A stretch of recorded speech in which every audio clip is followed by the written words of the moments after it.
लबासना एक ऐसा संस्थान जो हर यूपीएससी एस्पिरेंट के लिए किसी स्वर्ग से कम नहीं है। इस स्वर्ग तक पहुंचने का एकमात्र रास्ता है यूपीएससी द्वारा लिया जाने वाला सिविल सर्विस एग्जाम।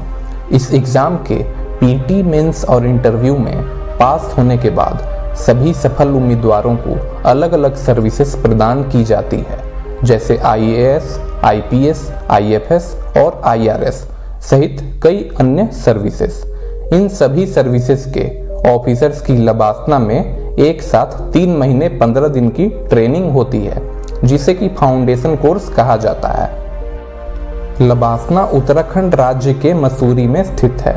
तो दोस्तों, आज की इस वीडियो में हम जानेंगे कि लबासना में सिविल सर्वेंट्स का पहला दिन कैसा होता है और क्या क्या ज्वाइनिंग फॉर्मेलिटीज पूरी करनी होती है। इसके साथ ही लबासना के कैंपस से जुड़े कुछ अद्भुत रोचक तथ्यों के बारे में भी जानकारी मिलेगी। तो चलिए दोस्तों, वीडियो शुरू करते हैं। लबासना में पहला दिन। लबासना मसूरी के कंपनी गार्डन रोड में स्थित है। यहाँ तक पहुँचने के लिए सबसे नज़दीकी एयरपोर्ट देहरादून एयरपोर्ट है। इसके अलावा देहरादून रेलवे स्टेशन या बस स्टैंड के जरिए भी यहाँ पहुँचा जा सकता है।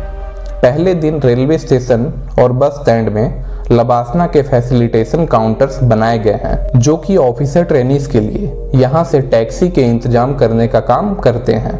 हालांकि ऑफिसर ट्रेनीज को टैक्सी का किराया खुद ही देना होता है।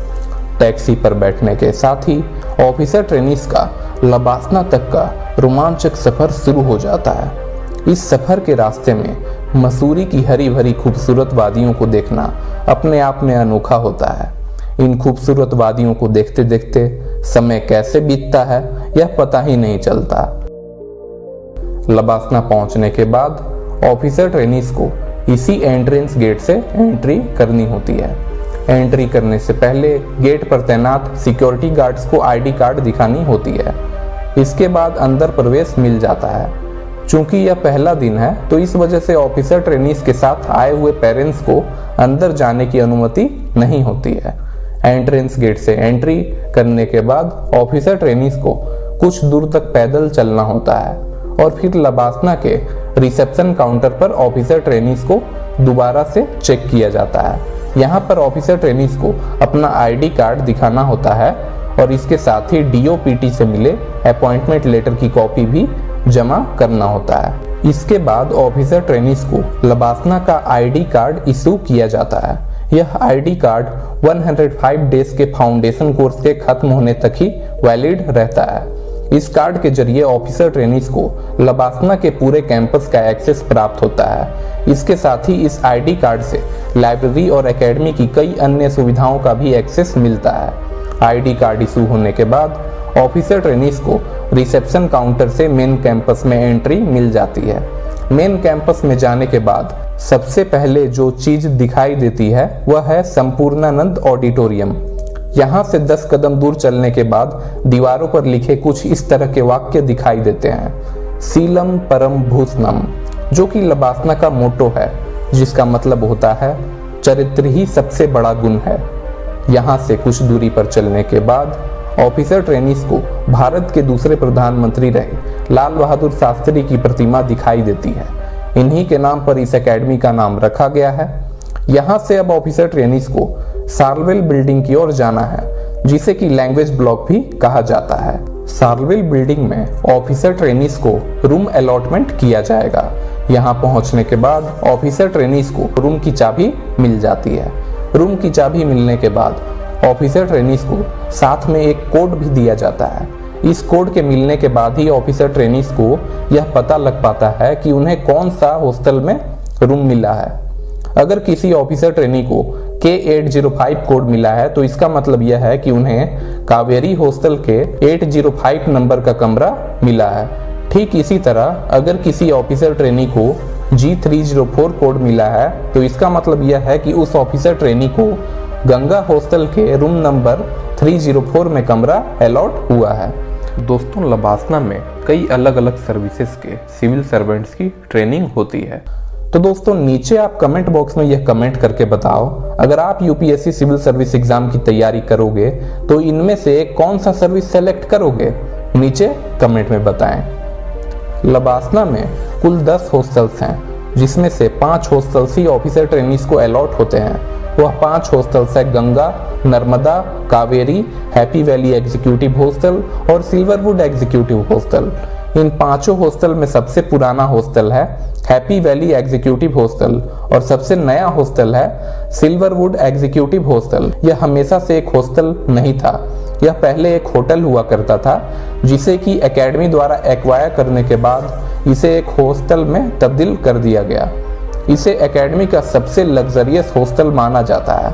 हालांकि ऑफिसर ट्रेनीज को फाउंडेशन कोर्स के वक्त अपने पसंद का हॉस्टल नहीं मिलता है।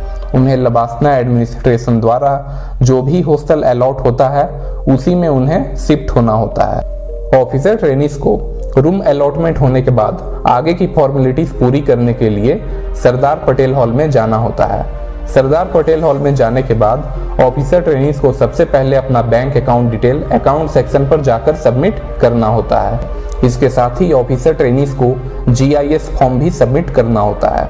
और दोस्तों, अगर आप UPSC सिविल सर्विस एग्जाम या स्टेट PCS की तैयारी कर रहे हैं तो आप जानते ही होंगे कि इन एग्जाम्स में NCERT बुक्स का काफ़ी अहम रोल होता है। तो दोस्तों, अगर आपको NCERT बुक्स की ज़रूरत है तो आप दिशा पब्लिकेशन का NCERT प्लस ले सकते हैं, जिसमें आपको 5 बुक्स का कॉम्बो सेट मिलेगा।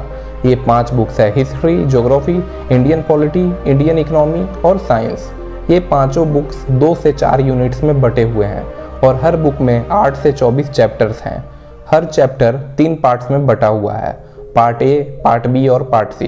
पार्ट ए में क्लास 6 से 12 तक के NCERT based topic wise MCQs हैं, जबकि पार्ट बी में पास्ट ईयर के प्रैक्टिस MCQs हैं जो कि IAS प्रीलिम्स और स्टेट PCS में पूछे गए थे। पार्ट सी में UPSC और स्टेट PCS मेंस के लिए subjective type quality practice questions है और हर क्वेश्चन का डिटेल्ड सॉल्यूशन भी दिया गया है। तो दोस्तों, अगर आपको इन बुक्स को परचेस करना है तो नीचे डिस्क्रिप्शन बॉक्स में लिंक है। लिंक पर क्लिक करके आप इन बुक्स के कॉम्बो सेट को Amazon से परचेस कर सकते हैं। चलिए दोस्तों, वीडियो में आगे बढ़ते हैं। GIS फॉर्म सबमिट करने के बाद ऑफिसर ट्रेनीज को होम टाउन डिक्लेरेशन और मैरिजियल स्टेटस डिक्लेरेशन की 2-2 कॉपीज सबमिट करनी होती है। इसके साथ ही डाउरी डिक्लेरेशन की भी 2 कॉपीज सबमिट करनी होती है। डाउरी डिक्लेरेशन एक प्रकार का घोषणा पत्र होता है जिसमें कि ऑफिसर ट्रेनीज शादी के समय दहेज न लेने की घोषणा करते हैं। एक बात और दोस्तों, अगर आप इस चैनल पर नए हैं तो चैनल को सब्सक्राइब करके बेल आइकन को प्रेस कर लें, ऐसी ही नॉलेजेबल वीडियो सबसे पहले देखने के लिए। इसके बाद ऑफिसर ट्रेनीज को क्लोज रिलेशन फॉर्म की भी 2 कॉपीज सबमिट करनी होती है। इसके साथ ही चल संपत्ति और अचल संपत्ति के विवरण की भी 2 कॉपीज सबमिट करनी होती है। इसके अलावा तरल संपत्ति के विवरण की भी 2 कॉपीज सबमिट करनी होती है। तरल संपत्ति वह संपत्ति होती है जो या तो पहले से कैश में होती है या उसे तुरंत कैश में तब्दील किया जा सकता है, जैसे कि short term investment, accrued income, bank account में बैलेंस या घर में कैश। तरल संपत्ति का विवरण देने के बाद ऑफिसर ट्रेनीज को अपने द्वारा लिए गए सभी कर्जों और अन्य देनदारियों का विवरण भी देना होता है। इसके साथ ही फैमिली डिटेल फॉर्म और सियोरिटी बॉन्ड भी सबमिट करना होता है। इसके बाद ऑफिसर ट्रेनीज को कंप्यूटर सेक्शन पर जाना होता है। यहाँ ऑफिसर ट्रेनीज का बायोमेट्रिक रजिस्ट्रेशन होता है। इसके बाद ऑफिसर ट्रेनीज को कोर्स मटेरियल दिया जाता है। इन सभी प्रोसेस के पूरा होने के बाद ऑफिसर ट्रेनीज को अब कर्मशिला बिल्डिंग की ओर जाना है। कर्मशिला बिल्डिंग लबासना का एक अहम हिस्सा है। इसी बिल्डिंग में ऑफिसर्स मेस है और लाइब्रेरी भी है, जिसे कि गांधी स्मृति लाइब्रेरी के नाम से जाना जाता है। कर्मशिला बिल्डिंग में ऑफिसर ट्रेनीज को ट्रैक सूट सहित अन्य फिजिकल फिटनेस रिलेटेड आइटम्स जाकर लेना होता है। तो इस तरह से सभी फॉर्मेलिटीज के पूरा होने के बाद ऑफिसर ट्रेनीज को अब अपने अलॉटेड रूम्स की ओर जाना होता है। ऑफिसर ट्रेनीज को जो भी रूम अलॉट होता है उसमें एक साथ 2 लोग रहते हैं। रूम्स में सभी तरह की फैसिलिटीज मौजूद होती है, जैसे टीवी, फ्री वाईफाई, लॉन्ड्री की भी सुविधा होती है। इसके साथ ही हर रूम में 2 bed, iron table, study table और टेबल लैंप जैसी कई अन्य सुविधाजनक चीजें भी मौजूद है। रूम में सेटल्ड होने के बाद ऑफिसर ट्रेनीज रूम से बाहर जाते हैं और फिर सभी ऑफिसर ट्रेनीज एक दूसरे से इंट्रोड्यूस होते हैं। इस तरह से शाम हो चुका है। अब ऑफिसर ट्रेनीज का एकेडमी में ओरिएंटेशन सेशन होगा। जिसमें ऑफिसर ट्रेनीज को सबसे पहले यह बताया जाएगा कि उनकी क्लासेस कल से शुरू होंगी। इसके साथ ही यह भी बताया जाएगा कि क्लासेस में कौन कौन से सब्जेक्ट्स पढ़ाए जाएंगे और उसका सिलेबस कैसा होगा। इसके साथ ही यह भी जानकारी दी जाएगी कि एकेडमी में कौन कौन से एग्जाम कब होंगे। इसके साथ ही डिफरेंट क्लासेस के टाइम टेबल के बारे में भी जानकारी दी जाएगी। ओरिएंटेशन सेशन के बाद ऑफिसर ट्रेनीज अब ऑफिसर्स मेस की ओर रुख करेंगे, क्योंकि लगभग रात हो चुका है। ऑफिसर ट्रेनीज मेस में पहुंचने के बाद डिनर करेंगे।